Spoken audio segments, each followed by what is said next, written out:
हाम्रो चाहिँ आज साइकल बिग्रेर चाहिँ हामी तीनजना केटा र एउटा साइकलमा चाहिँ तीनजना हिँडिरहेको छौँ।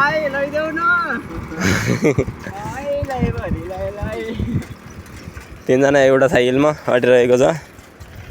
केटाहरू चाहिँ हिँडिरहेछौँ, एकजना सिङ्गल चाहिँ यता चलाइरहेछौँ यो बिग्रेको साइकल। त्यसै कारण पनि जबरजस्ती पनि कुदाइरहेको छौँ हाम्रो साइकल हो। अनि हाम्रो केटाहरू चाहिँ तेरो साइकल बिग्रेपछि दुःख पाइन्छ अरे केटा हो। जिन्दगीमा हामीले चाहिँ केही गर्नुपर्छ है। हामी अब बाइक भइदियो भए मजाले जान्थ्यौँ होला, त्यसै कारणले चाहिँ नसकिने भयो अहिले। साइकल चलाउँदैछौँ हामीहरू। यसै गरेर हामी भेट्नेछौँ युट्युबमा। यता पनि यस्तो सबै बढ्दै आएतिरको अवस्था, धानहरू पाकिसकेका छन् होइन। बिचमा आएको पानीले चाहिँ हल्का बिगाडेर धानहरू अहिले चाहिँ अलि लोक्सन लागिरहेको छ।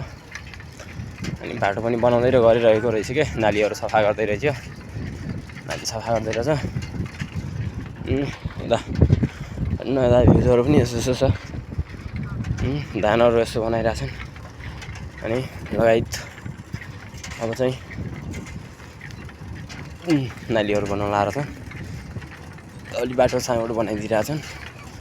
कहाँ कहाँबाट सामान ल्याएर पनि आइरहेको छन्। बलिगाउँबाट नै होला सायद, इन्डिया बोर्डरबाट सामान ल्याएका। अनि यता बढी माछा नलाइछन् के हो, थारूहरूको माछा मार्ने जालहरू।